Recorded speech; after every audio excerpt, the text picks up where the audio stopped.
بسم اللہ الرحمن الرحیم والذین اذا فعلوا فاحشة او ظلموا انفسهم ذکروا اللہ فاستغفروا لذنوبهم ومن يغفر الذنوب الا اللہ ولم يصروا على ما فعلوا وهم يعلمون اولئک جزاؤهم مغفرۃ من ربهم وجنات تجری من تحتها الانہار خالدین فیها ونعم اجر العاملین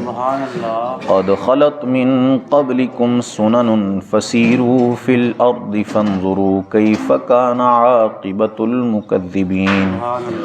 ھذا بیان للناس وہدی وموعظۃ للمتقین ولا تهنوا ولا تحزنوا وأنتم الأعلون إن كنتم مؤمنين صدق الله مولانا العظيم الصلاة والسلام عليك يا سيدي يا رسول الله وعلى آلك وأصحابك يا سيدي يا حبيب الله الصلاة والسلام عليك يا سيدي يا نبي الله وعلى آلك وأصحابك يا سيدي يا نور الله والذين إذا فعلوا فاحشة أو ظلموا أنفسهم، اور وہ کہ جب کوئی بے حیائی یا اپنی جانوں پر ظلم کریں، ذکر اللہ کو یاد کریں، فاستغفروا لذنوبهم، اور اپنے گناہوں کی معافی چاہیں، ومن یغفر الذنوب الا اللہ، اور گناہ کون بخشے سوائے اللہ کے، ولم یصروا علی ما فعلوا وهم یعلمون، اور اپنے کیے پر جان بوجھ کر اڑ نہ جائیں، اولئک جزاؤہم مغفرۃ من ربہم، ایسوں کو بدلہ ان کے رب کی بخشش ہے، وجنات، اور جنتیں ہیں، تجری من تحتها الانہار، جن کے نیچے نہریں جاری ہیں، خالدین فیہا، ہمیشہ ان میں رہیں گے، ونعم اجر العاملین، اور نیک لوگوں کا کتنا ہی اچھا انعام ہے۔ مومنین کی صفات کا تذکرہ چل رہا ہے، متقین، کیونکہ اس کی پچھلی آیت میں متقی لوگوں کا استعمال کیا گیا لفظ کہ اعدت للمتقین، جنت کا تذکرہ کیا گیا اور بتایا گیا کہ ہم نے یہ متقیوں کے لیے تیار کی ہے۔ پھر وہ متقی کون ہوتے ہیں، ان کی صفات کا تذکرہ کیا۔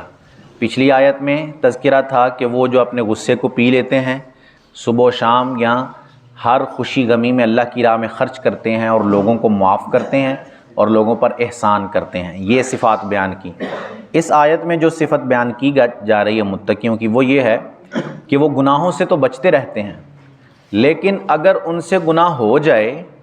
اگر کوئی غلطی سرزد ہو جائے، کوئی گناہ ایسا ان سے سرزد ہو جائے تو اس پر اڑ نہیں جاتے،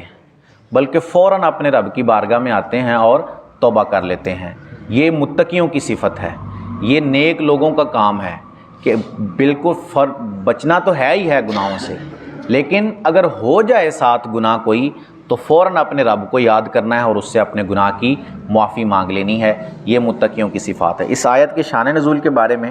تفسیر میں ہے کہ ایک بندہ جو کھجور بیچتا تھا، ایک عورت اس کے پاس آئی کھجور لینے کے لیے، خوبصورت، اور اس نے جو ہے وہ اس بندے نے اس عورت سے کہا کہ یہ جو کھجوریں ہیں یہ صحیح نہیں ہیں، صحیح والی جو ہیں وہ گھر پر رکھی ہوئی ہیں۔ اور جب وہ اس کو گھر لے گیا تو اس کے ساتھ جو ہے وہ اس نے برا معاملہ کرنے کی کوشش کی، تو عورت نے اس سے کہا کہ اللہ سے ڈرو۔ تو اب جب اس نے سنا کہ اللہ سے ڈرو تو فوراً اس عورت سے جدا ہو گیا اور فوراً سرکار کی بارگاہ میں شرمندہ ہو کر پہنچا اور حضور سے عرض کرنے لگا کہ مجھ سے ایسا گناہ سرزد ہو گیا ہے، میرے لیے کیا حکم ہے؟ تو اس وقت یہ آیہ مبارکہ نازل ہوئی اور بتایا گیا کہ اللہ نے اس کو معاف کر دیا ہے کہ جو اپنی جانوں پر ظلم کر بیٹھیں پھر اللہ کو یاد کریں اور اپنے گناہوں کی معافی مانگیں تو اللہ ضرور ان کے گناہوں کو معاف کر دیتا ہے۔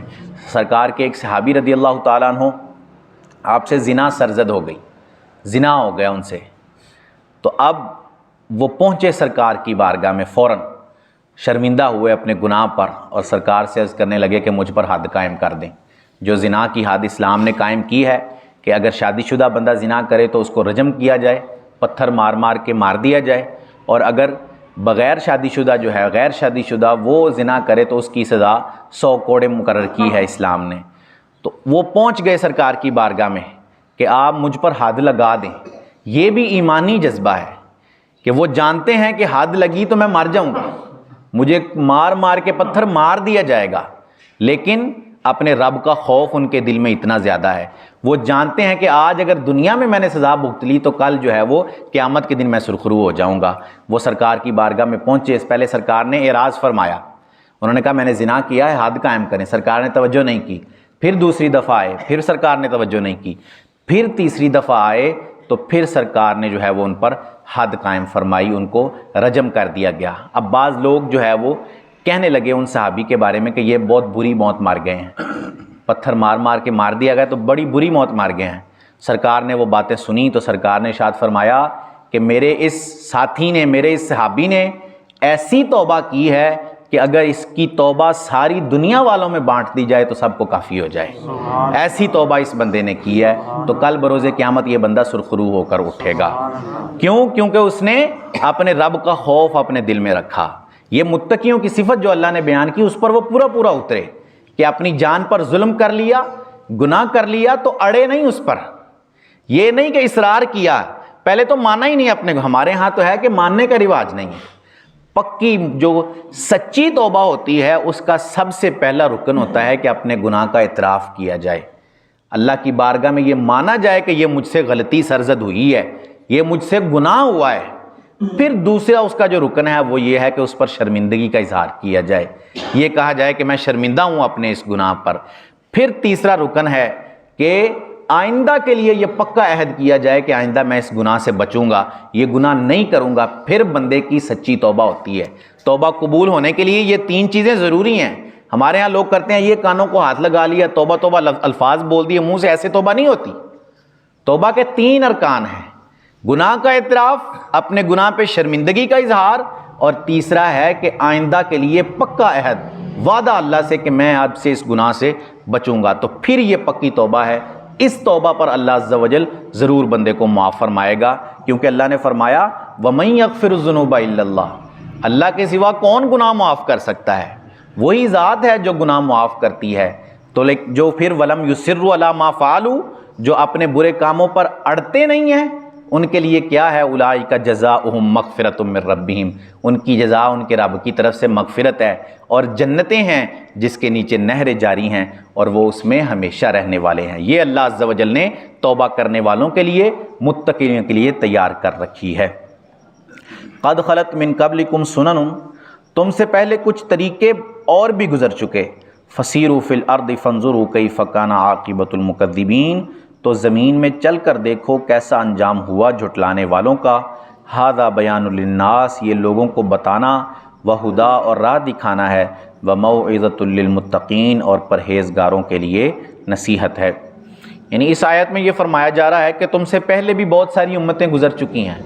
اور جنہوں نے ہماری آیتوں کو جھٹلایا ہم نے انہیں تباہ و برباد کر کے رکھ دیا۔ اللہ یہ حکم دیتا ہے کہ تم ان بستیوں میں جاؤ، ان لوگوں کی بستیوں کو دیکھو جو تم سے پہلے گزر چکے، ان لوگوں کو دیکھو کہ کیسا اللہ نے ان کا حال کر دیا جب وہ اللہ کی نافرمانی پر اتر آئے۔ یہ یاد رکھیں کہ عبرت کے لیے اور اچھے مقاصد کے لیے سیر و تفریح کرنا یہ بہت اچھا ہے، یہ اللہ کی طرف سے گویا حکم ہے۔ اللہ خود فرماتا ہے فسیرو،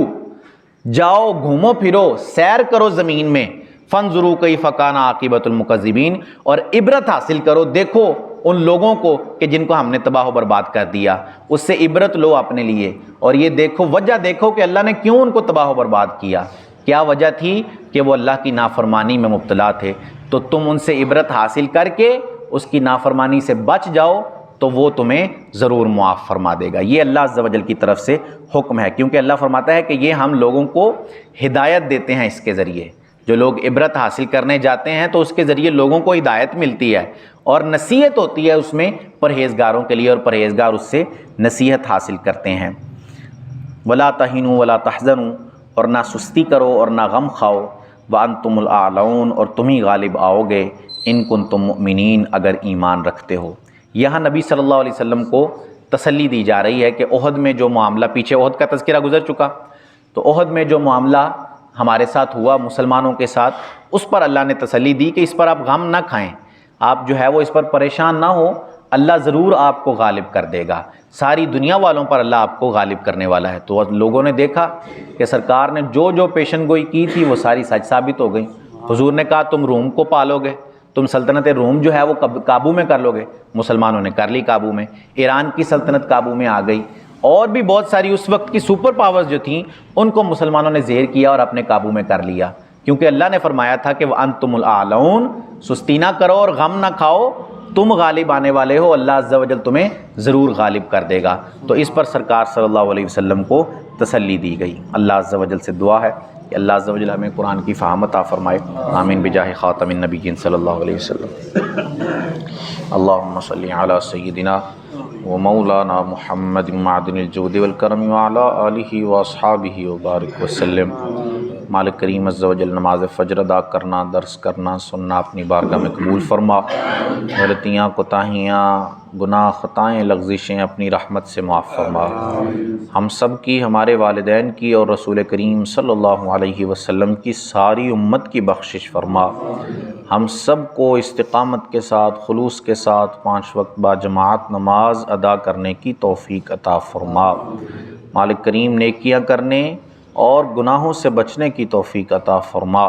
سبحان ربک رب العزت عما یصفون وسلام علی المرسلین والحمد للہ رب العالمین، وصلی اللہ تعالی علی حبیبہ سیدنا و مولانا محمد وعلی آلہ واصحابہ اجمعین برحمتک یا ارحم الراحمین۔